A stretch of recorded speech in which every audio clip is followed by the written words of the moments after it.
ನಮಸ್ಕಾರ ವೀಕ್ಷಕರೇ, ತಮಗೆಲ್ಲರಿಗೂ ಶಿವರಾತ್ರಿ ಹಬ್ಬದ ಶುಭಾಶಯಗಳು. ಶಿವ ಅಂದರೆ ಒಂದು ದಿವ್ಯ ಶಕ್ತಿ, ಅನನ್ಯ ಚೇತನ. ಶಿವನ ತತ್ವಗಳು, ಸಿದ್ಧಾಂತಗಳು, ಅನ್ವೇಷಣೆಗಳು ಇವೆಲ್ಲ ಸೃಷ್ಟಿಯ ಆದಿಯಿಂದ ನಿರಂತರವಾಗಿ ಹರಿದು ಬಂದಿವೆ. ನಮ್ಮ ಪರಂಪರೆಯಲ್ಲಿ, ಇತಿಹಾಸದಲ್ಲಿ ಶಿವನಿಗೆ ಒಂದು ವಿಶಿಷ್ಟವಾದ ಸ್ಥಾನ ಇದೆ. ಎಲ್ಲ ಪ್ರಕಾರಗಳಲ್ಲಿಯೂ ಶಿವನ ಒಂದು ಸ್ವರೂಪ ಅಡಗಿದೆ. ಅದರಲ್ಲೂ ವಿಶೇಷವಾಗಿ ಶಿಲ್ಪಕಲೆಯಲ್ಲಿ ಶಿವನ ವಿವಿಧ ಸ್ವರೂಪಗಳನ್ನು, ಮಹನೀಯ ಕಥೆಗಳನ್ನು ನಾವು ಕಾಣಬಹುದು. ಇಂತಹ ಒಂದು ಕುತೂಹಲಕರವಾದ, ವಿಸ್ಮಯವಾದ ವಿಷಯವನ್ನು ತಿಳಿಸಿಕೊಡಲು ಇಂದು ನಮ್ಮ ಕಾರ್ಯಕ್ರಮಕ್ಕೆ ಶ್ರೀಮತಿ ರೇಖಾ ರಾವ್ ಅವರು ಅತಿಥಿಯಾಗಿ ಆಗಮಿಸಿದ್ದಾರೆ. ಲೇಖಕಿ, ನೃತ್ಯ ಕಲಾವಿದೆ, ಎಲ್ಲಕ್ಕಿಂತ ಹೆಚ್ಚಾಗಿ ಇತಿಹಾಸ ಮತ್ತು ಪುರಾತನ ಶಾಸ್ತ್ರದಲ್ಲಿ ಮತ್ತು ಶಿಲ್ಪಕಲೆಯಲ್ಲಿ ವಿಶೇಷವಾದ ಅಧ್ಯಯನವನ್ನು ಮಾಡಿ ಅನೇಕ ವಿಸ್ಮಯಕಾರಿ ವಿಷಯಗಳನ್ನು ಸಂಶೋಧನೆ ಮಾಡಿದ್ದಾರೆ. ಈ ಹಿರಿಯ ಸಂಶೋಧಕಿ ಇಂದು ನಮಗೆ ಶಿವನ ಬಗ್ಗೆ ಸಾಕಷ್ಟು ವಿಷಯಗಳನ್ನು ತಿಳಿಸಿಕೊಡಲಿದ್ದಾರೆ. ನಿಮ್ಮೆಲ್ಲರ ಪರವರನ್ನ ಕಾರ್ಯಕ್ರಮಕ್ಕೆ ಸ್ವಾಗತಿಸುತ್ತೇನೆ. ನಮಸ್ಕಾರ ಮೇಡಮ್. ನಮಸ್ಕಾರ. ಆತ್ಮೀಯ ಸ್ವಾಗತ. Thank you. ತುಂಬ ಒಂದು ಒಳ್ಳೆಯ ದಿನದಲ್ಲಿ ನಾವು ಈ ಕಾರ್ಯಕ್ರಮವನ್ನು ಮಾಡ್ತಾ ಇದ್ದೇವೆ. ಅದು ಶಿವನನ್ನು ನೆನೆಯುತ್ತಾ. ಶಿವ ಅಂದರೆ ಏನು ಅಂತ ಹೇಗೆ ವ್ಯಾಖ್ಯಾನಿಸ್ತೀರಾ ಮೇಡಮ್?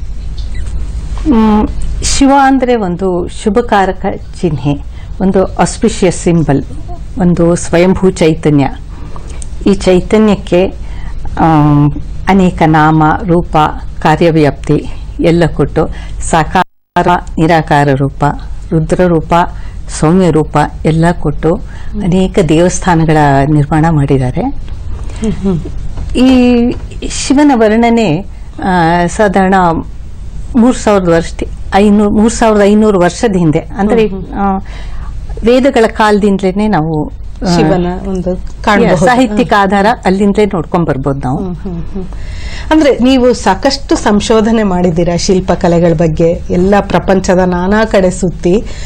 ನಿಮ್ಮ ಪ್ರಕಾರ, ನಿಮ್ಮ ಸಂಶೋಧನೆಯ ಪ್ರಕಾರ ಮೊಟ್ಟ ಮೊದಲ ಬಾರಿಗೆ ಶಿವ ಪ್ರತಿನಿಧಿಸಿದ್ದು ಯಾವಾಗ?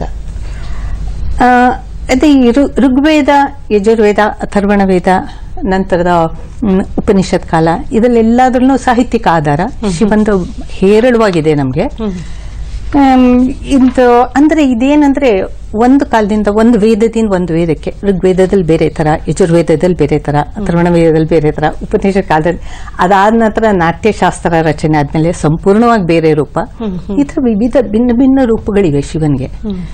ಇದು ಸಾಹಿತ್ಯಿಕ ಆಧಾರ ಇವುಗಳಲ್ಲಿ ತಗೊಂಡ್ರೆ, ನಾವು ವೇದಗಳು ಮತ್ತೆ ನಾಟ್ಯಶಾಸ್ತ್ರದಲ್ಲಿ ತಗೊಂಡ್ರೆ, ಈ ಆರ್ಕಿಯಾಲಜಿಕಲ್ ಪ್ರೂಫ್ ನಾವು ಇಂಡಸ್ ಸೀಲ್ಸ್ ಅಂತ ಹೇಳ್ತೀವಲ್ಲ, ಹರಪ್ಪ, ಮೊಹೆಂಜೊದಾರೋ, ಅಂದ್ರೆ ಸಿಂಧೂ ಸಂಸ್ಕೃತಿಯ ಮುದ್ರೆಗಳು, ಅವುಗಳಲ್ಲಿ ಅತ್ಯಂತ ಪುರಾತನವಾದ ಋಗ್ವೇದದಲ್ಲಿ ಹೇಳಿರುವಂತೆ ಶಿವನ ರೆಪ್ರೆಸೆಂಟೇಷನ್ ನೋಡ್ಬೋದು ನಾವು. ಋಗ್ವೇದದಲ್ಲಿ ಮೊಟ್ಟ ಮೊದಲ ಬಾರಿಗೆ ನಿಮ್ಮ ಸಂಶೋಧನೆಯ ಪ್ರಕಾರ ನೀವು ಕಂಡುಕೊಂಡು, ಋಗ್ವೇದದಲ್ಲಿ ಶಿವನಿಗೆ ರತ್ಯಪತಿ ಅಂತ ಕರೆದಿದ್ದಾರೆ. ಮೂರು ಸಂಬೋಧನೆ ಇದೆ. ಮೊದಲನೇದಾಗಿ ಶಿವನಿಗೆ ರುದ್ರ ಅಂತ ಕರೆದಿದ್ದಾರೆ. ಋಗ್ವೇದದಲ್ಲಿ ರುದ್ರನಿಗೆ ಹೆಚ್ಚು ಪ್ರಾಮುಖ್ಯತೆ ಇರಲಿಲ್ಲ, ಇಂದ್ರ ಮತ್ತೆ ಅಗ್ನಿ ಪ್ರಾಮುಖ್ಯತೆ ಇತ್ತು. ಈ ಶಿವನಿಗೆ ರುದ್ರ ಅಂದ್ರೆ ರುದ್ ಅನ್ನೋ ಶಬ್ದ ಅಂದ್ರೆ ಖರ್ಚಿಸೋನು. ಇವನ ಹತ್ರ ಪಿನಾಕ ಅಂತ ಒಂದು ಧನಸ್ಸಿತ್ತು. ಅದರಲ್ಲಿ ಅವನು ಅತ್ಯಂತ ಪ್ರಖರವಾದ ಬಾಣ ಬಿಟ್ಟು ಬಿರುಗಾಳಿ, ಸುಂಟ್ರಗಾಳಿ, ಅತಿವೃಷ್ಟಿ ಇವುಗಳನ್ನ ಕರೆದು ಜನಗಳ ಕಣ್ಣಲ್ಲಿ ರೋದನ ತರಿಸ್ತಿದ್ದವನು.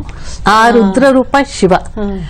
ಸೊ ಇದು ಎಷ್ಟೊಂದು ರಿಕ್ಕುಗಳಲ್ಲಿ ನೀನು ಹವಿಸ್ ತಗೊಂಡು ನೀನು ಹಿಮಾಲಯ, ನಿನ್ನ ಹಿಮಾಚ್ಛಾದಿತ ಪರ್ವತಗಳಲ್ಲಿ ಹೋಗಿ ನೆಲೆಸ್ಬಿಡು, ನಮ್ಗೆ ಕಷ್ಟ ಕೊಡಬೇಡ, ನಮ್ಮನ್ನು ಕಾಪಾಡು ಅಂತ ಕೇಳ್ಕೊಂಡಿದ್ದಾರೆ. ಎರಡನೇ ಸಂಬೋಧನೆ ಏನು ಅಂದ್ರೆ ರುದ್ರನ್ಗೆ ವೈದ್ಯೋ ಭಿಷಜ ಅಂತ. ಅಂದ್ರೆ ಇವನು ಶಿವ ಕಾಡು ಮೇಡುಗಳಲ್ಲಿ ಓಡಾಡ್ತಿದ್ದವನು. ಅವನು ಸಸ್ಯಗಳಲ್ಲಿ ಔಷಧೀಯ ಗುಣ, ಚೈತನ್ಯನ ತುಂಬ್ತಾ ಇದ್ದವನು. ಅದರಿಂದ ಈ ಎಷ್ಟೊಂದು ಋಗ್ವೇದದಲ್ಲಿ ಇವನ್ಗೆ ನಮ್ಮ ಪಶು ಸಂಪತ್ತಿಗೆ, ನಮ್ಮ ಮೇಕೆಗಳಿಗೆ, ಮತ್ತೆ ನಮ್ಮ ಮಾತಾಪಿತರು, ನಮಗೆ, ನಮ್ಮ ಮಕ್ಕಳಿಗೆ ಎಲ್ಲರಿಗೂ ಒಳ್ಳೆ ಆರೋಗ್ಯ ಕೊಟ್ಟು ಕಾಪಾಡು ಅಂತ. ಇದು ಎರಡನೇ ಅಡ್ರೆಸ್ ಶಿವನಿಗೆ. ವ್ರಾತ್ಯಪತಿ ಅಂತ ಕರೆದಿದ್ದಾರೆ. 10ನೇ ಮಂಡಲದಲ್ಲಿ ಕೇಶನ್ಸ್ ಅಥವಾ ವ್ರಾತ್ಯರು ಅಂತ ಅವ್ರಗಳ ಬಗ್ಗೆ ಮಾಹಿತಿ ಇದೆ.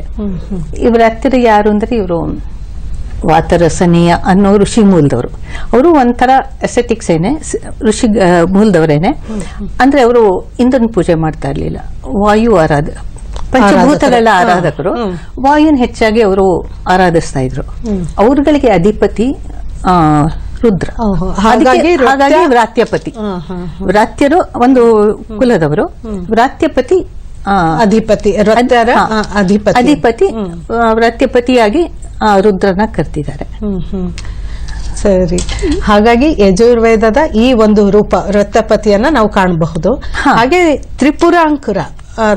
ತ್ರಿಪುರಾಂತಕ ಅಂತಂದು ಹೇಳ್ತಾರೆ ಅಂತಂದ್ರೆ ಅದು ಏನು?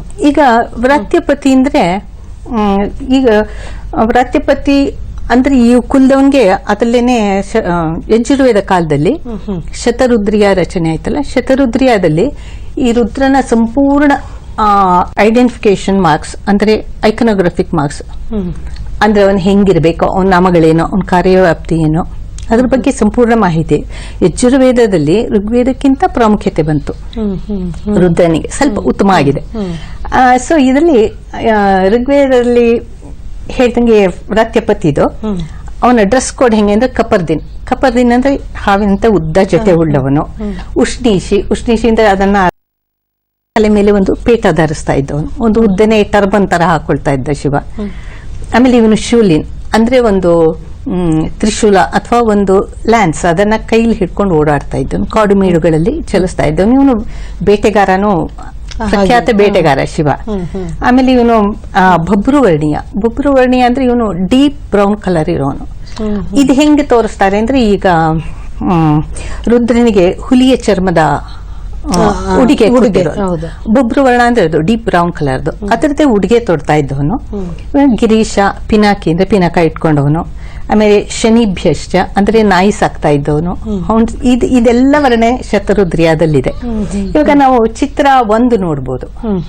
ಚಿತ್ರ 1ರಲ್ಲಿ ರುದ್ರನ ಅತ್ಯಂತ ಪ್ರಮುಖ ಪುರಾತನ ಅಂತ ಹೇಳ್ಬೋದು. ಇದು one of the Indus seals. ಇದು ಸಿಂಧು ಸಂಸ್ಕೃತಿಯ ಮುದ್ರೆ. ಇದ್ರಲ್ಲಿ ನೋಡಿ ವ್ರಾತ್ಯಪತಿ ಅಂತ ಋಗ್ವೇದದಲ್ಲಿ ಯಜುರ್ವೇದದಲ್ಲಿ ಏನ್ ಹೇಳಿದ್ದಾರೆ, ಅವನು ಮನುಷ್ಯ ಟೈಗರ್ ಎರಡನ್ನು ಸೇರಿರೋ ಹಂಗಿದೆ. ಅಂದ್ರೆ ಏನು ಅಂದ್ರೆ ಇವನು ನಿರ್ಭೀತನಾಗಿ ಕಾಡಲ್ಲಿ ಓಡಾಡ್ತಿದ್ದವನು, ಹುಲಿಯಂತೆ ಬೇಟೆ ಆಡ್ತಿದ್ದವನು, ಹುಲಿ ಉಡುಗೆ ತೊಟ್ಟವನು. ಇವನಿಗೆ ಇಷ್ಟುದ್ದ ತಲೆ ಮೇಲೆ ಕಪರ್ದಿನ್ ಅಂದ್ರೆ ಹಾವಿನಂತೆ ಜಟೆ ಉಳ್ಳವನು, ಅದ್ರ ಮೇಲೆ ಹೂವಿನ ಡೆಕೋರೇಷನ್ ಮಾಡೋರು. ಉಷ್ಣೀಶಿ ಅಂದ್ರೆ ಅವನು ಎಡಗೈಲಿ ಹಿಡ್ಕೊಂಡಿರೋದು ಒಂದು ಪೇಟ ಅವನು ಧರಿಸ್ತಾ ಇದ್ದಿದ್ದು. ಆಮೇಲೆ ಇವನು ವಜ್ರಬಾಹು ಅಂದ್ರೆ ತುಂಬಾ ಸ್ಟ್ರಾಂಗ್ ಪರ್ಸನ್, ದೃಢದೇಹಿ, ಶಕ್ತಿಶಾಲಿ ಅಂತ ಎಲ್ಲ ವರ್ಣನೆ ಇರೋ ಹಂಗೇನೆ ನಾವು ಈ ಇಂಡಸ್ಟ್ರೀಲ್ಗಳಲ್ಲಿ ನೋಡ್ಬೋದು ವ್ರಾತ್ಯಪತಿ ವರ್ಣನೆ. ನಂತರ ತ್ರಿಪುರಾಂತಕ ಅಂದ್ರೆ ಏನು ಅಂದ್ರೆ ಇವನು ತ್ರಿಪುರಾಸುರನ ಸಂಹಾರ ಮಾಡಿದವನು ರುದ್ರ.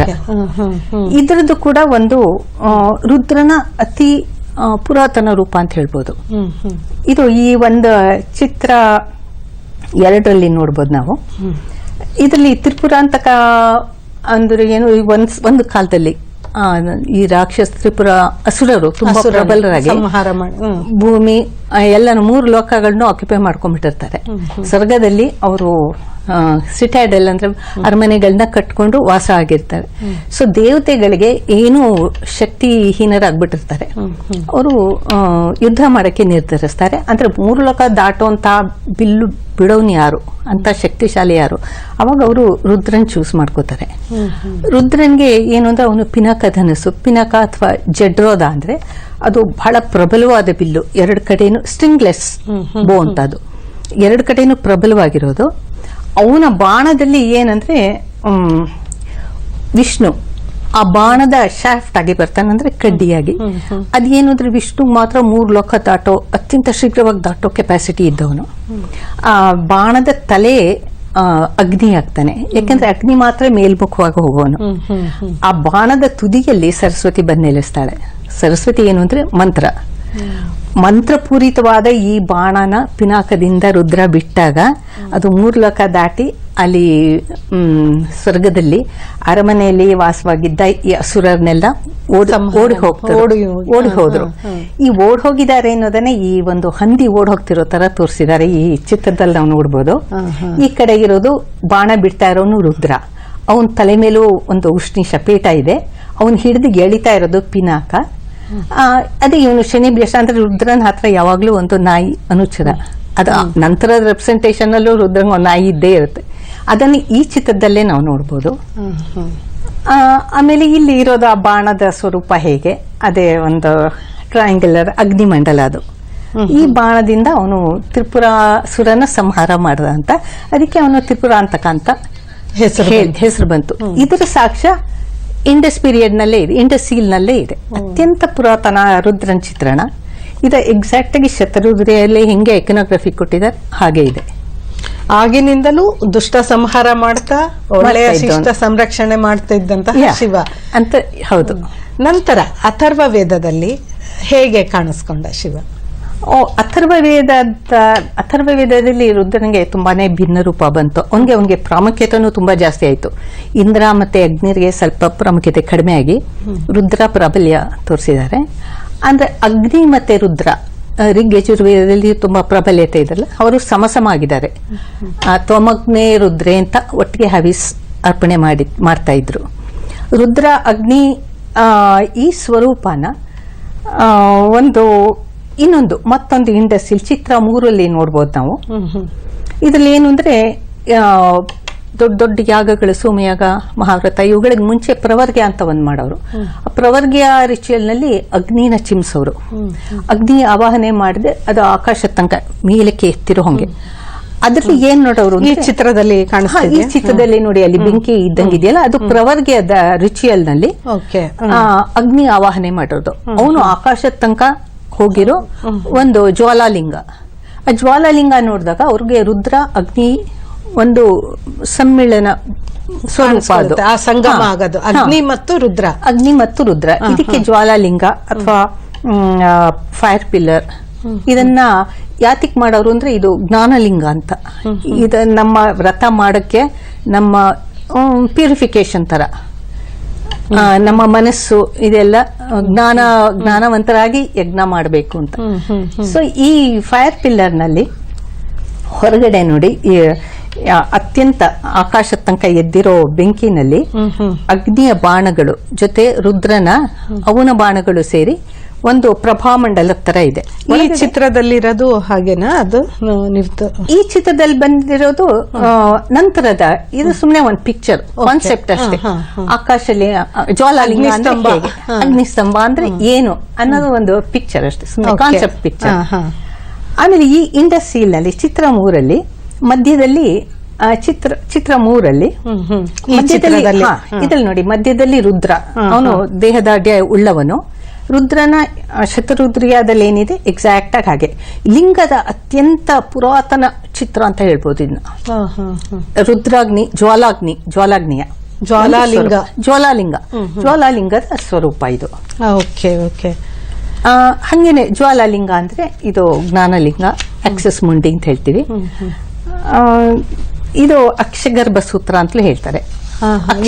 ಅಕ್ಷಗರ್ಭ ಸೂತ್ರ ಅಂತಂದ್ರೆ, ಅಕ್ಷಗರ್ಭ ಸೂತ್ರ ಅಂದ್ರೆ ಭೂಮಿ ಮತ್ತೆ ಆಕಾಶನ ಸಂಬಂಧ ಪಡಿಸುವ ಒಂದು ಸೇತುವೆ, ಒಂದು ಬ್ರಿಡ್ಜ್. ಈಗ ರುದ್ರ ಅಗ್ನಿ ಸ್ವರೂಪ ಎಲ್ಲಿಂದ್ರೆ 3 ಲೋಕದಲ್ಲೂ ರುದ್ರ ಅಗ್ನಿ ಇಲ್ಲದೆ ಯಾವ ಜೀವ ಜಂತುಗಳಿಗೆ ಎಲ್ಲೂ ಏನೂ ಇರೋದಕ್ಕಾಗಲ್ಲ. ಸೊ ಇದನ್ನ ಫೈರ್ ಪಿಲ್ಲರ್ ತರ, ಪಿಲ್ಲರ್ ಆಫ್ ಅವೇರ್ನೆಸ್ ಅಂತ ಕರೀತಾರೆ, ಸ್ಕಂಭಾನ. ಈ ಸ್ಕಂಭದ್ದೇ ನಂತರ ದೇವಸ್ಥಾನಗಳಲ್ಲಿ ರುದ್ರ ಒಳಗೆ ಹೊರಗಡೆ ಕಾಣಿಸೋದ್ ಲಿಂಗ ಇದೇನೆ ಜ್ವಾಲಾಲಿಂಗ. ಇದಕ್ಕೆ ಸಂಬಂಧವಾದ ಒಂದು ಎಲ್ಲರಿಗೂ ಗೊತ್ತಿರೋ ಕಥೆ ಇದೆ. ಬ್ರಹ್ಮ ವಿಷ್ಣು ಈ ಜ್ವಾಲಾಲಿಂಗದ ತಳ ಎಲ್ಲಿದೆ, ತುದಿ ಎಲ್ಲಿದೆ ಹುಡುಕೊಂಡು ಹೋಗ್ತಾರೆ. ಬ್ರಹ್ಮ ಹಂಸಾರೂಢನ ಮೇಲ್ಗಡೆ ಆಕಾಶದಲ್ಲಿ ಹುಡುಕ್ತಾನೆ. ವಿಷ್ಣು ವರಾಹದ ರೂಪದಲ್ಲಿ ನೆಲ ಬಗ್ದು ತಳ ಎಲ್ಲಿದೆ ಹುಡುಕ್ತಾನೆ. ಆದ್ರೂ ಅವ್ರಿಗೆ ತಳ ಎಲ್ಲಿ ಮೇಲೆಲ್ಲಿ ಆದಿ ಅಂತ್ಯ ಗೊತ್ತೇ ಆಗೋದಿಲ್ಲ. ಇದು ಜ್ವಾಲಾಲಿಂಗದ ಸ್ವರೂಪ, ಆದಿ ಎಲ್ಲಿ ಅಂತ್ಯ ಎಲ್ಲಿ ಗೊತ್ತಿಲ್ಲ. ಇದು ನಂತರದ ದೇವಸ್ಥಾನಗಳಲ್ಲಿ ಇದೇ ಚಿತ್ರಣ ಈ ತರ ಇದೆ.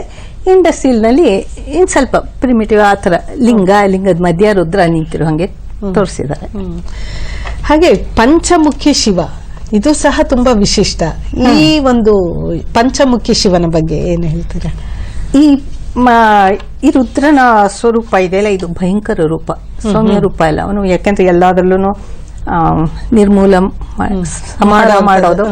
ಈ ರುದ್ರ ರೂಪಕ್ಕೆ ಪಂಚಮುಖಿ ಅಂದ್ರೆ ಸದಾಶಿವ ಅಂತ 5 ಮುಖಗಳ ಒಂದು ಸ್ವರೂಪ ನಂತರ ದೇವುಗಳಲ್ಲಿ ಕೊಟ್ಟರು. ಪುರಾಣ, ಲಿಂಗ ಪುರಾಣ ಅವುಗಳಲ್ಲೆಲ್ಲ ಬಂದಿರೋದು. ಸದಾಶಿವ ಅಂದ್ರೆ 5 ಮುಖಗಳುಲ್ಲ, ಅಂದ್ರೆ 5 ಎಲಿಮೆಂಟ್ಸ್ ಆಫ್ ನೇಚರ್ ಇದೆಯಲ್ಲ, ಅವುಗಳ ರೆಪ್ರೆಸೆಂಟೇಷನ್. ಇದು ಒಂದು ರುದ್ರ ರೂಪ.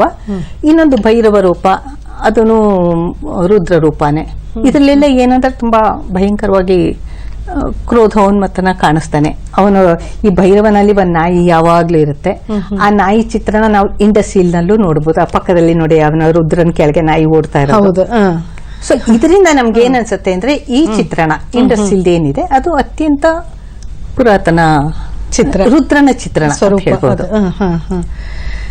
ಅಂದ್ರೆ ಪ್ರತಿಯೊಂದು ರೂಪಕ್ಕೂ ಎಷ್ಟೊಂದು ಅರ್ಥ ಇದೆ. ಆಮೇಲೆ ಒಂದು ಕಾರಣ, ಒಂದೊಂದು ಉದ್ದೇಶಕ್ಕೋಸ್ಕರ ಅವನು ಆ ರೂಪ ತಾಳಿದಾನೆ ಅನ್ನೋದು ಕಾಲದಿಂದ ಬರ್ತಾ ಇದೆ. ಹಾಗೆ ಇನ್ನೊಂದು, ಶಿವ ಅಂದ ತಕ್ಷಣ ನಮ್ಗೆಲ್ಲ ನೆನಪಾಗೋದು ಅವನ ಒಂದು ಉಡುಗೆ ತೊಡುಗೆಗಳಲ್ಲಿ ಹಾವನ್ನ ಕತ್ತಿಗೆ ಧರಿಸಿರೋದು, ಆಭರಣವನ್ನಾಗಿ ಮಾಡ್ಕೊಳ್ತಾನೆ ಹಾವನ್ನ. ಅದಕ್ಕೇನು ಉದ್ದೇಶ ಅಂತಂದು ಹೇಳ್ತೀರಮ್ಮ? ಈ ಹಾವು ಏನಂದ್ರೆ ಈ ಯಜುರ್ವೇದ ನಲ್ಲೇನೆ ಅಥರ್ವಣ ವೇದ, ಅದರಲ್ಲಿ ಯಾತುಧಾನ ಅಂತ ಒಂದು ವರ್ಡಿದೆ. ಯಾತುಧಾನ ಅಂದ್ರೆ ಕ್ರೂರ ಜಂತುಗಳು, ವಿಕೆಟ್ ಸ್ಪಿರಿಟ್ಸ್, ಅವುಗಳನ್ನೆಲ್ಲ ರುದ್ರ ತನ್ನ ಅಧೀನದಲ್ಲಿ ಇಟ್ಕೊಂಡಿದ್ದವನು. ಈಗ ರುದ್ರನ ಈ ಸರ್ಪ ಏನಿದೆ, ಸರ್ಪ ಮಂತ್ರ ಅಂತಿದೆ ಅಥರ್ವಣ ವೇದದಲ್ಲಿ. ಅದರಲ್ಲಿ ಹಾವನ್ನು ಒಂದು ಕ್ಷುದ್ರ ಜಂತು ಅಂದ್ರೆ ವಿಷಪೂರಿತ ಜಂತು, ಅದನ್ನ ಇವನು ತನ್ನ ವಶದಲ್ಲಿ ಇಟ್ಕೊಂಡವನು. ನಾಗರಗಳು, ಸರ್ಪಗಳು ಎಲ್ಲ ರುದ್ರನ ಅನುಚರರಾಗ್ಬಿಡ್ತಾರೆ. ಹಾಗಾಗಿ ಒಂದು ಸಿಂಬಾಲಿಕ್ ಆಗಿ ಅಂದ್ರೆ ಕೆಟ್ಟ ಕ್ಷುದ್ರ ಜಂತುಗಳನ್ನೆಲ್ಲ ಇವನ ರುದ್ರನ ವಶದಲ್ಲಿ ಇದ್ವು ಅಂತ. ಈ ತರದ ಸ್ವರೂಪನ ಹೆಂಗ್ ತೋರಿಸಿದ್ದಾರೆ ಅಂದ್ರೆ, ಈ ಹಾವುಗಳನ್ನ ರುದ್ರನ ಕೊರಳಮಾಲೆ, ಅವನ ತೋಳ್ಬಂದಿ, ಕಾಲ್ಗೆ ಒಂದು ಆಭರಣ, ಕಿವಿ ಆಭರಣ, ಈ ತರ ಎಲ್ಲ. ಅದೇನು ಅಂದ್ರೆ ರುದ್ರನ ಈ ಸರ್ಪಗಳು ಇವನ ಅನುಚರರು ಅಂತ ಎಂತ ಒಂದು ಕಲಾ ಇವಂತಿಕೆಯನ್ನ ಕಾಣಬಹುದು. ಅಂದ್ರೆ ಯಾರ ಅಂದ್ರೆ ಅವನ್ನ ಆ ಕ್ಷುದ್ರ ಜಂತುಗಳನ್ನ ಧರಿಸೋದ್ರಲ್ಲೂ ಒಂದು ಕಲಾತ್ಮಕತೆ. ಮತ್ತೆ ಅದನ್ನ ಅವು ಇವನಿಗೆ ಆಭರಣಗಳಾದ್ವು. ಹಾಗೇನೆ ಇವನಿಗೆ ತಲೆಯಲ್ಲಿ ಒಂದು ಚಂದ್ರ ಇರುತ್ತೆ ರುದ್ರನಿಗೆ ಯಾವಾಗ್ಲೂ. ಆ ಚಂದ್ರ ಏನು ಅಂದ್ರೆ ಇವನು ವಿಶ್ವವ್ಯಾಪ್ತಿ ಅಂತ. ಅದೇನ ಜ್ಞಾನಲಿಂಗ ಅಂತ ಹೇಳ್ತಾನಲ್ಲ, ಭೂಮಿಯಿಂದ ಆಕಾಶ ತನಕ. ಇವಾಗ ನಾವು ಒಂದು ಚಂದ್ರ, ಅರ್ಧ ಚಂದ್ರ ನಾವು ಸುಮ್ನೆ ನೋಡಿದ್ರೆ ನಾವು ಅವಾಗ ಇಮ್ಯಾಜಿನ್ ಮಾಡ್ಕೋಬಹುದು, ಶಿವ ಇಲ್ಲಿಂದ ಅಲ್ಲಿ ತನಕ ಅವನ ತಲೆ ಆಭರಣ ಆದ್ರೆ ಅವನ ಸ್ವರೂಪ ವ್ಯಾಪ್ತಿ ಎಷ್ಟಿದೆ. ಇದು ಒಂದು ಇಮ್ಯಾಜಿನೇಷನ್ ನನ್ಗೆ ಯಾವಾಗ್ಲೂ ಬರುತ್ತೆ. ಚಂದ್ರ ನೋಡಿದಾಗೆಲ್ಲ ಇವನ್ ತಲೆಯಲ್ಲಿ ಧರಿಸ್ಬೇಕಾದ್ರೆ ಇನ್ನೆಷ್ಟು ಆಕಾರ ಇರ್ಬೋದು ಇವಂದು. ಆ ಚಂದ್ರನನ್ನೇ ಹಿಡಿದು ತಲೆಯಲ್ಲಿ ಇವನಿಗೆ ಶೋಭಾಯಮಾನ ಅಂದ್ರೆ ಅವನು ಅಲ್ಲಿ ಶಶಿಭೂಷಣ ಅಂತಂದು ಆಕಾಶದಲ್ಲಿ ಅವನ ತಲೆ ಇರ್ಬೇಕಾದ್ರೆ ಅವನು ಕೂತಿರೋ ಪಾಶ್ಚರಲ್ಲಿ ಇನ್ನೆಷ್ಟು ವಿಶ್ವವ್ಯಾಪ್ತಿ ಅವನು. ಎಷ್ಟು ಅರ್ಥ ಇದೆಯಲ್ಲ ಆ ಒಂದು ಶಿವನ ಒಂದು ರೂಪವನ್ನ ಅಲ್ಲಿ ರೂಪಿಸ್ಬೇಕಂದಾಗ ಆ ಒಂದು ಕಲ್ಪನೆ ಆಗ್ಲಿ, ಆ ಒಂದು ಆ ತತ್ವಗಳನ್ನ ಅವ್ರು ಅಳವಡಿಸ್ಕೊಂಡಿರೋದು ನಿಜಕ್ಕೂ ಅದ್ಭುತ ಅನ್ಸುತ್ತೆ. ಆಗಿನ ಒಂದು ಕಾಲದಲ್ಲಿ ಆ ಶಿವನನ್ನ ಆ ರೀತಿ ಚಿತ್ರಿಸಿರೋದು ತುಂಬಾ ಹೆಮ್ಮೆ ಅನ್ಸುತ್ತೆ. ಇದಕ್ಕೆಲ್ಲ ನೋಡಿ ನಾವು ಸಾಹಿತ್ಯಿಕ ಆಧಾರನೂ ಇದೆ, ಪುರಾತತ್ವದ ಮೂರ್ತಿಗಳ ಆಧಾರನೂ ಇದೆ. ಈ ಮೂರ್ತಿ ಇದೆಲ್ಲ ಈ ಋಗ್ವೇದ ಯಜುರ್ವೇದದಲ್ಲಿ ಏನ್ ಹೇಳಿರ್ತಾರೆ ಅದೇ ರೀತಿ ಶಿಲ್ಪಶಾಸ್ತ್ರದಲ್ಲೂ ಮೂಡಿಬಂದಿರೋದು. ಆಮೇಲೆ ಇನ್ನೂ ಒಂದು ಕುತೂಹಲಕರವಾದ ವಿಷಯ ಅಂತಂದ್ರೆ, ನೀವು ಇದುವರೆಗೂ ವೇದಗಳ ಎಲ್ಲ ಕಾಲದ್ದು ಹೇಳಿದ್ರಿ, ಯಜುರ್ವೇದ, ಅಥರ್ವ ವೇದ ಎಲ್ಲಾನು. ಅಲ್ಲೆಲ್ಲ ನೋಡಿದಾಗ ಶಿವನು ಒಂದೇ ಪಾತ್ರ ಇದೆ, ಎಲ್ಲೂ ಪಾರ್ವತಿ ಜೊತೆಗೆ ಇಲ್ಲ. ಅದು ಹೇಗೆ? ಇದು ಅರ್ಧನಾರೀಶ್ವರ ಅಂತ ಕರಿತೀವಿ ನಾವು, ಯಾಕೆ ಅಲ್ಲೆಲ್ಲ ಉಲ್ಲೇಖ ಇಲ್ಲ, ಪಾರ್ವತಿಯ ಒಂದು ಉಲ್ಲೇಖ ಇಲ್ಲ? ಇದು ಯಾವ ತರ ಅಂದ್ರೆ, ಶಿವ ಪುರುಷ ಅಂತ ನೋಡಿದ್ರು ಮುಂಚೆ. ಆಮೇಲೆ ಇವನ್ಗೆ ಒಂದು ಸೌಮ್ಯ ರೂಪ ಕೊಟ್ರು. ಆ ಸೌಮ್ಯ ರೂಪದಲ್ಲಿ ಏನಾಯ್ತು ಅಂದ್ರೆ ರುದ್ರ ಭಯಂಕರ ರೂಪ. ಸೌಮ್ಯ ರೂಪ ಕೊಟ್ಟಾಗ ಅವನು ಯೋಗಿ ರೂಪ ಕೊಟ್ಟು, ಆದ್ರೆ ಈ ರುದ್ರನ ಆಭರಣಗಳು, ಈ ಮಣಿಸರ, ಹಾವು, ತ್ರಿಶೂಲ ಎಲ್ಲಾನು ಉಡುಗೆ ತೊಡುಗೆಗಳನ್ನೆಲ್ಲ ಕೊಟ್ಟಿದ್ದಾರೆ. ಅಂದ್ರೆ ಅಥರ್ವಣ ವೇದದಲ್ಲಿ ಏನ್ ಹೇಳಿದ್ದಾರೆ ಅಂದ್ರೆ, ನಿನ್ನ ಈ ಪ್ರಖರವಾದ ಪಿನಾಕ ಧನುಸನ್ನ ಕೆಳಗಿಟ್ಬಿಟ್ಟು, ಅಂದ್ರೆ ಇವನು ವಾಯು ಆರಾಧಕ, ವಾಯುವಿನ ಅಧಿಪತಿ ಇವನು ರುದ್ರ. ಸೊ ಅದಕ್ಕಾಗಿ ಅವನು ಎಡಗೈನಲ್ಲಿ ಒಂದು ಜಿಂಕೆ ಹಿಡ್ಕೊಂಡಿರ್ತಾನೆ ನೋಡಿ, ವಾಯುವಿನ ವಾಹನ ಅದು ಜಿಂಕೆ. ಸೊ ಇವನ ರುದ್ರನಿಗೆ ಈ ಶಾಂತರೂಪ ಕೊಟ್ಟ ಮೇಲೆ ಪಾರ್ವತಿ ಪ್ರವೇಶ ಆಗಿದ್ದು. ಈ ಶಾಂತ ರೂಪದಲ್ಲಿ ಇವನು ಯೋಗಿ ತರ ಪದ್ಮಾಸನದಲ್ಲಿ ಕೂತಿರೋದು. ಅಂದ್ರೆ ಪಿನಾಕನ ದಯವಿಟ್ಟು ನೀವು ಕೆಳಗಿಟ್ಬಿಡು ಅಂತ ಎಷ್ಟೊಂದು ಶ್ಲೋಕಗಳು ಕೇಳಿದ್ದಾರೆ. ಪಿನಾಕ ಇಟ್ಟ ಮೇಲೆ ಇವನು ತಪಸ್ಸಿನ ಪಾರ್ಶ್ವದಲ್ಲಿ, ಅಂದ್ರೆ ರುದ್ರ ತಪಸ್ ಮಾಡ್ತಿದ್ದಾನೆ ಅಂತಲ್ಲ, ಇವನು ನಿಶ್ಚಲ ಪದ್ಮಾಸನದಲ್ಲಿದ್ರೆ ಮನೋವಿಕಾರ ಏನೂ ಇಲ್ಲದೆ ಶಾಂತನಾಗಿ ಪೀಸ್ಫುಲ್ ಆಗಿ ಇರೋ ರೂಪ, ಶಾಂತಮೂರ್ತಿ. ಈ ಶಾಂತಮೂರ್ತಿ ಮೃಡಪತಿಯಿಂದ, ಅದೇ ಮುರುಡೇಶ್ವರನಲ್ಲಿ ಇದೆಯಲ್ಲ ಆ ರೂಪ, ಅದು ಶಾಂತರೂಪ ಬಂದ ಮೇಲೆ ಅದಾದ ನಂತರ ಉಪನಿಷತ್ ಕಾಲದಲ್ಲಿ ಒಂದು ಏನೋ ಚಿಂತನ ಅಂತ ಹೇಳುವ ಒಳನೋಟ. ಅದೇನಂದ್ರೆ ಇವನು ರುದ್ರ ಸೃಷ್ಟಿಕರ್ತ ಹೌದು, ಅಂದ್ರೆ ಸೃಷ್ಟಿಕ್ರಿಯೆ ಆಗ್ಬೇಕಾದ್ರೆ ಅಲ್ಲಿ ಪ್ರಕೃತಿ ಇರಲೇಬೇಕು. ಹಾಗಾಗಿ ಇವನ ರುದ್ರ ಶಿವನ ಜೊತೆ ಅವಾಗ ಶಿವ ಪಾರ್ವತಿ ಅಂತ ಸಂಗಮ ಆಯ್ತು, ಪಾರ್ವತಿ ಪ್ರವೇಶ. ಅವಾಗ ಅಗ್ನಿ ಏನಾಗಿರ್ತಾನೆ, ಅಗ್ನಿ ರುದ್ರ ಸಮದಲ್ಲಿರ್ತಾರೆ. ಅದಕ್ಕೆ ರುದ್ರ ರೂಪದಿಂದ ಶಾಂತರೂಪ ಆದ್ಮೇಲೆ ಇವನು ಅಶಾಂತ ರೂಪದ ಯೋಗಿ ರೂಪ ಏನು ಅಂದ್ರೆ ಸಾಕಾರ ರೂಪ, ಸೌಮ್ಯ ರೂಪ. ಇದ್ರದ್ದು ಪಾರ್ವತಿ ಪ್ರಕೃತಿ ರೂಪ. ಸೊ ಪಾರ್ವತಿ ಶಿವನ ಜೊತೆ ವೃಷಭ ಅಂದ್ರೆ ಇದೆ bull, you are the priest ಅಂತ ಋಗ್ವೇದದಲ್ಲೆಲ್ಲ ಹೇಳಿದ್ದಾರೆ. ಅಗ್ನಿಗೆ ಕೆಳಗೆ ಮೆಸೆಂಜರ್ ಸ್ಥಾನ ಬರುತ್ತೆ, ಅವನು ವಾಹನ ಆಗ್ತಾನೆ, ಅದರ ಮೇಲೆ ಶಿವ ಪಾರ್ವತಿ ಕೂತಿರೋದು. ಹೀಗಾಗಿ ಪುರುಷ ಪ್ರಕೃತಿ ಇದ್ದಾಗ ಮಾತ್ರ ಸೃಷ್ಟಿ ಕಾರ್ಯ. ಇದು ಹಾಗೆ ಆ ಸಮಾನತೆನೂ ಕೊಟ್ಟಿದ್ದಾನೆ ಶಿವ. ಅಂದ್ರೆ ಅರ್ಧನಾರೀಶ್ವರ ಅಂದ್ರೆ ಅರ್ಧ ಪುರುಷ ಮತ್ತು ಪ್ರಕೃತಿ ಅಂತಾನೆ ಸಮ್ಮಿಲನದಿಂದ ಸೃಷ್ಟಿ ಕಾರ್ಯ ನಡೆಯುತ್ತೆ ಅಂತ.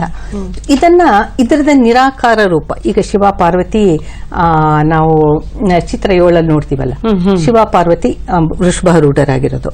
ಇದು ಸಾಕಾರ ರೂಪ. ಆದ್ರೆ ಇದರದ್ದೇ ನಿರಾಕಾರ ರೂಪ ಈ ಲಿಂಗ. ಅದೇ ಮುಂಚೆ ಜ್ವಾಲಾಲಿಂಗ ಅಂತ ಹೇಳಿದ್ವಲ್ಲ, ಜ್ವಾಲಾಲಿಂಗ ಉಗ್ರ ರೂಪ, ಇದು ಸೌಮ್ಯ ರೂಪ. ಬಾಣಲಿಂಗ, ಧೂಮ್ರಲಿಂಗ, ಇತರ ಲಿಂಗ ಅದೆಲ್ಲ ಏನಂದ್ರೆ ಈಗ ಇದರಲ್ಲಿ ಈ ಚಿಹ್ನೆನಲ್ಲಿ ಏನ್ ಕಾಣಿಸುತ್ತೆ ನಮ್ಗೆ, ಲಿಂಗ ಅಂದ್ರೆ ಪುರುಷನ ಬೀಜದ ಒಂದು ಸ್ವರೂಪ ಲಿಂಗ. ಅದೇ ಈ ಚಿತ್ರದಲ್ಲಿ ಕಾಣ್ತೀರಾ, ಈಗ ಕಾಣಿಸ್ತಾ ನಾವು ಲಿಂಗ ನೋಡ್ತಿದೀವಲ್ಲ, ಇದು ಪುರುಷನ ಬೀಜದ ಒಂದು ಸಂಕೇತ. ಈಗ ಬೀಜ ತಾನಾಗೆ ಸೃಷ್ಟಿ ಮಾಡಕ್ಕಾಗಲ್ಲ, ಅದನ್ನ ಆವಟ ಅಂದ್ರೆ ಒಂದು ಹೊಂಡದಲ್ಲಿ ಹಾಕ್ಲೇಬೇಕು, ಅದಕ್ಕೆ ಪೋಷಣೆ ಆಗ್ಲೇಬೇಕು, ಆವಾಗ ಮಾತ್ರ ಸೃಷ್ಟಿಯಾಗೋದು. ಇದು ಯೂನಿವರ್ಸಲ್ ಟ್ರೂತ್ ತರ. ಸೊ ಇದನ್ನ ಈ ಲಿಂಗನ ಯುಪಸ್ತಂಭಗಳು ಅಂತ ಹಿಂದೆ ಇರೋದು, ಹೌದು, ಯುಪಸ್ತಂಭಕ್ಕೂ ಹೋಲಿಸ್ತಾರೆ ಲಿಂಗನ. ಈ ರುದ್ರನ, ಈ ಶಿವನ ಈ ಲಿಂಗ ಕೆಳಗಡೆ ಪಾಣಿ ಇದೆಯಲ್ಲ, ಅದು ಪುರುಷ ಮತ್ತು ಪ್ರಕೃತಿಯ ಒಂದು ಸಂಯೋಗ ಅಂತ ಹೇಳ್ಬೋದು. ಇದು ಶಿವನ ಬೀಜ ರೂಪದಲ್ಲೇನೆ ಅಂದ್ರೆ ಸೃಷ್ಟಿಯ ಸಮಸ್ತ ವಿಚಾರವೂ ಅಡಗಿರುತ್ತೆ ಅದರಲ್ಲಿ. ಒಂದು ಸಣ್ಣ ಬೀಜದಲ್ಲಿ ಅಷ್ಟು ವಿಚಾರಗಳು ಅಡಕೊಂಡಿರುತ್ತೆ ಅದರಲ್ಲಿ. ಅದ್ರ ಸಂಕೇತ ಲಿಂಗ ಅಂತ ಹೇಳ್ಬೋದು. ಪುರುಷ ಮತ್ತು ಪ್ರಕೃತಿಯ ಸಮ್ಮಿಲನ. ಇದ ಆಮೇಲೆ ನಂತರದಲ್ಲಿ ನಾವು ಒಂದು ಕಲಶ ನೋಡ್ತೀವಿ. ಇದೇನು ಅಂದ್ರೆ ಮಹಂತೋಕೋಶ ಅಂತ. ಈಗ ಪುರುಷ ಪ್ರಕೃತಿ ಸಮ್ಮಿಲನದಿಂದ ಸೃಷ್ಟಿ ಕಾರ್ಯ ಆಯ್ತು, ಸೃಷ್ಟಿ ಆಗಿದೆ ಅಂದ್ರೆ ಅದಕ್ಕೆ ನರ್ಚರಿಂಗ್ ಇರಬೇಕು. ಋಗ್ವೇದದಲ್ಲಿ ಬೇಕಾದಷ್ಟು ಋಕ್ಕುಗಳಲ್ಲಿ ಕೇಳಿದ್ದಾರೆ. ಪರ್ಜನ್ಯ ಮಂತ್ರದಲ್ಲಿ ಏನಂದ್ರೆ, ನೀನು ಮಳೆ ಸುರಿಸಿ ಈ ಸೃಷ್ಟಿನ ಪೋಷಿಸು. ಆ ಮಳೆ ಇಲ್ದ ಹೋದ್ರೆ ಈ ಸೃಷ್ಟಿಯಾಗಿರೋದು ಅಲ್ಲಿಗೆ ಹೋಗ್ಬಿಡುತ್ತೆ, ನಿಂತು ಹೋಗುತ್ತೆ. ಇದಿಷ್ಟು ಸೃಷ್ಟಿಕ್ರಿಯೆಯ ಒಂದು ಚಿಹ್ನೆಯಾಗಿ, ಒಂದು ತುಲನಾತ್ಮಕವಾಗಿ ಈ ಲಿಂಗ, ಪಾಣಿ ಮತ್ತೆ ಅದ್ರ ಮೇಲ್ಗಡೆ ಮಹಂತೋಕೋಶ ಅಂತ ಒಂದು ಕಲಶದಲ್ಲಿ ನೀರು ಯಾವಾಗ್ಲೂ ತೊಟ್ಟಿಗ್ತಾ ಇರತ್ತೆ. ಅದು ಪೋಷಣೆ, ಪರ್ಜನ್ಯ ಅಂದ್ರೆ ಮಳೆ ಹನಿಗಳು. ಈ ಪೋಷಣೆಯಿಂದ ಪೃಥ್ವಿ ಬೀಜದ ಮೇಲೆ ಪೃಥ್ವಿ ಚೆನ್ನಾಗಿ ತೊಯ್ದು ಅದು ಪೂರ್ವಾಭಿಮುಖವಾಗಿ ಹರ್ಕೊಂಡು ಸಾಗರ ಸೇರ್ಲಿ. ಇದಿಷ್ಟು ಚಿತ್ರಣ ಈ ಒಂದು ಲಿಂಗ, ಪಾಣಿ ಮತ್ತೆ ಎಂತ ಅದ್ಭುತ.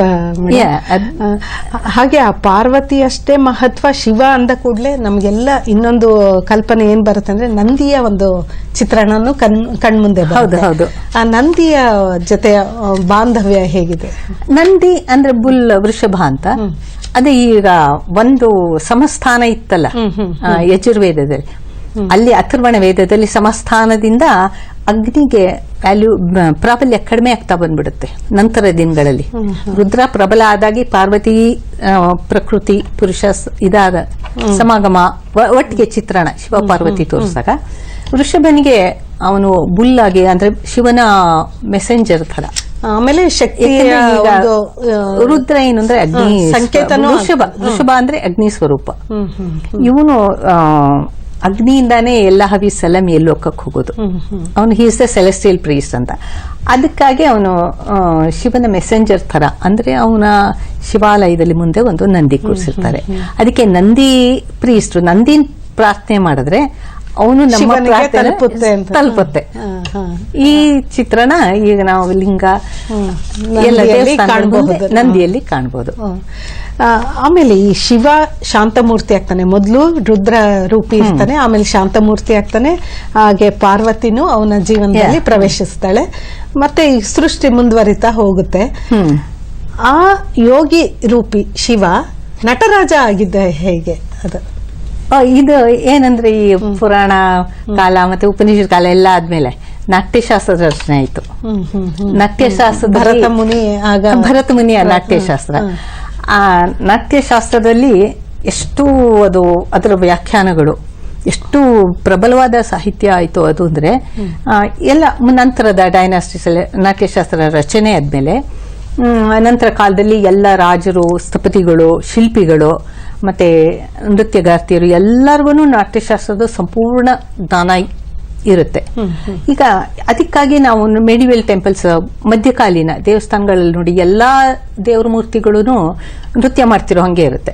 ಸರಸ್ವತಿ ತಗೊಳ್ಳಿ, ಗಣಪತಿ ತಗೊಳ್ಳಿ, ನೃತ್ಯ ಭಂಗಿಗಳಲ್ಲೇ ಬಂತು. ಯಾಕೆ ಅಂದ್ರೆ ನಾಟ್ಯಶಾಸ್ತ್ರದ ಪ್ರಭಾವ ಅಷ್ಟು ಜಾಸ್ತಿಯಾಗಿ ನಾಟ್ಯಶಾಸ್ತ್ರ ಶಿಲ್ಪಶಾಸ್ತ್ರಕ್ಕೆ ಒಂದು ಸೂತ್ರವಾಗ್ಬಿಡುತ್ತೆ. ಆ ನಾಟ್ಯಶಾಸ್ತ್ರದ ಭಂಗಿಗಳ ಮೇಲೇನೆ ಶಿಲ್ಪಶಾಸ್ತ್ರದ ಮೂರ್ತಿಗಳನ್ನ ರೂಪಿಸ್ತಾ ಬರ್ತಾರೆ. ಅಂದ್ರೆ ಎಲ್ಲಾ ದೇವರುಗಳಿಗೂ ಡ್ಯಾನ್ಸ್ ಪಾಸ್ಚರ್ ಕೊಟ್ಟಿದ್ದಾರೆ. ನಟರಾಜನಿಗೆ ಮಾತ್ರ ನರ್ತನದ ರಾಜ ಅಂತ ಕರೆದು. ಅದು ಇದಿದ್ದು ಏನಂದ್ರೆ ಈಗ ಅನೇಕ ಕಲೆಗಳಲ್ಲಿ ಈಗ ನನ್ಗೆ ಒಂದು ಡೌಟ್ ಬರೋದು, ಇವನ್ ಸಂಗೀತಗಾರ ಅಥವಾ ಶಿಲ್ಪಿಯಾಗಿ ಯಾಕೆ ರೂಪಿಸಿಲ್ಲ, ಯಾಕೆ ಡ್ಯಾನ್ಸ್ ಕಿಂಗ್ ಆಫ್ ಡ್ಯಾನ್ಸ್ ಅಂತ ಮಾಡಿದ್ರು? ಇದರಲ್ಲಿ ಒಂದು ಏನಂದ್ರೆ ಒಂದು ಅನೇಕ ಕಲೆಗಳಲ್ಲಿ ಒಂದು ಕ್ರಿಯೇಷನ್ ಬೇರೆ, ಕ್ರಿಯೇಟರ್ ಬೇರೆ. ಈಗ ಸಂಗೀತ ಹೇಳಿದ್ರೆ ಬೇರೆ ಕಡೆ ನಾವು ತರಂಗಗಳ ಆಲಿಸಬಹುದು, ಮೂರ್ತಿ ಕೆತ್ತಿದ್ರೆ ಬೇರೆ ಕಡೆ ನಾವು ನೋಡಬಹುದು. ಆದ್ರೆ ನರ್ತನದಲ್ಲಿ ಮಾತ್ರ ಹಾಗಿಲ್ಲ. ನರ್ತನ ಮತ್ತೆ ನರ್ತಕ ಅದನ್ನ ಸೆಪರೇಟ್ ಮಾಡಕ್ಕೆ ಆಗಲ್ಲ. ಅದಕ್ಕಾಗಿ ನರ್ತನ ಕಲೆಗಷ್ಟು ಪ್ರಶಸ್ತಿ ಬಂದಿತ್ತು. ಅಂದ್ರೆ ಇದರ ಯಾವ ಸಂಬಂಧದಲ್ಲಿ ಅಂದ್ರೆ ಶಿವ ಪಂಚಭೂತಗಳ ಸೃಷ್ಟಿಕರ್ತನಲ್ಲೇ ಸೃಷ್ಟಿಕ್ರಿಯೆ ಎಲ್ಲವೂ ಅವನಲ್ಲೇ ಅಡಗಿದೆ ತೋರ್ಸೋದಕ್ಕೋಸ್ಕರ ಅದು ಈ ಒಂದು ತುಲನಾತ್ಮಕ ಸಂಬಂಧ ಅಂತ ಹೇಳ್ಬೋದು. ಸೃಷ್ಟಿಕರ್ತನಲ್ಲಿ ಪಂಚಭೂತಗಳ ಸೃಷ್ಟಿಯು ಅವನಲ್ಲೇ ಅಡಗಿದೆ. ಇವಾಗ ನೋಡಿ, ಈಗ ನಟರಾಜನ್ ಮೂರ್ತಿ ನೋಡಿದ್ರೆ ನಾವು ಈ ಕಡೆ ಭೂಮಿ ತತ್ವ ಅಂದ್ರೆ ಈ ಕೆಳಗಡೆ ಇರೋ ಪೆಡೆಸ್ಟಲ್ ಭೂಮಿ ಅದನ್ನೇ ನೋಡ್ಬೋದು. ಅಗ್ನಿ ತತ್ವ ಫೈರ್ ಹಿಡ್ಕೊಂಡಿರೋದು, ಆಪಸ್ ತತ್ವ ಅಂದ್ರೆ ನೀರು ಜಲತತ್ವ ಗಂಗೆ ರೂಪದಲ್ಲಿ ತೋರಿಸಿದ್ದಾರೆ. ಆಮೇಲೆ ಇವನ್ಗೆ ವಾಯು ತತ್ವ ಇವನ್ ಹಾರಾಡ್ತಿರೋ ವೇಷ್ಟಿನಲ್ಲಿ, ಆಮೇಲೆ ಆಕಾಶ ತತ್ವ ಅವನು ಚಂದ್ರನಲ್ಲಿ. ಪಂಚಭೂತಗಳ ರೆಪ್ರೆಸೆಂಟೇಷನ್ ಈ ನಟರಾಜನ್ ವಿಗ್ರಹದಲ್ಲಿದೆ. ಆ ಒಂದು ಭಂಗಿಯಲ್ಲೇ ಪಂಚ ತತ್ವ ಈ ಮೂರ್ತಿನಲ್ಲಿ ಪಂಚಭೂತಗಳು ಅಡಗಿವೆ. ಅಂದ್ರೆ ಇವನು ಸೃಷ್ಟಿಕರ್ತನಲ್ಲಿ ಪಂಚಭೂತಗಳು ಅಡಗಿದೆ. ಇವನೇ ವಿಶ್ವವ್ಯಾಪ್ತಿ ಸೃಷ್ಟಿಕರ್ತ. ಹಾಗಾಗಿ ನರ್ತನದ ಒಂದು ರಾಜ ನಟರಾಜ ಅಂತ. ಇದು ಸುಮ್ಮನೆ ಒಂದು ಕಾಲೆತ್ತಿ ನಿಂತಿರೋದು ಆತರ ಒಂದು ಡ್ಯಾನ್ಸ್ ಮಾಡ್ತಿದ್ದಾನೆ ಆತರ ಸಂಬಂಧದಲ್ಲಿ. ಇವನು ತುಲನಾತ್ಮಕ ಚಿತ್ರಣ ತಲೆಗೆ ಅವ್ರಿಗೆ ಬಂದ್ಮೇಲೆ ಅವರು ಸುಮ್ಮನೆ ನಟರಾಜನ್ ಯಾತಕ್ಕೆ ಈ ಕಾಲ್ ಇಷ್ಟೇ ಆಂಗಲ್ ಅಲ್ಲಿ ಯಾಕೆ ಇಟ್ಬೇಕು, ಈ ಕೈ ಇಷ್ಟೇ ಆಂಗಲ್ ಅಲ್ಲಿ ಯಾಕೆ ಹಿಡ್ಕೋಬೇಕು, ಅದನ್ನು ರಚಿಸಬೇಕಾದ್ರೆ ಒಂದು ಪ್ಲಾನ್ ಡಯಾಗ್ರಾಮ್ ಅಂದ್ರೆ ಒಂದು ಮಂಡಲ ರಚನೆ ಮಾಡ್ಕೋತಾರೆ ಈ ಚಿತ್ರದಲ್ಲಿ ಕಾಣ್ತಾ ಇರೋ ಹಾಗೆ. ಈಗ ನೋಡಿ, ಇದು ಷಡ್ಗುಣ್ಯ ಯಂತ್ರ ಅಂತ. ಇದು ಷಡ್ಗುಣ್ಯ ಯಂತ್ರದ ರಚನೆಯಲ್ಲಿ ಏನಂದ್ರೆ ದೇವ್ರು ಅಂದ್ರೆ ಯಾರು, ಅಲ್ಲಿಂದ ಶುರುವಾಗಿದೆ ವ್ಯಾಖ್ಯಾನ.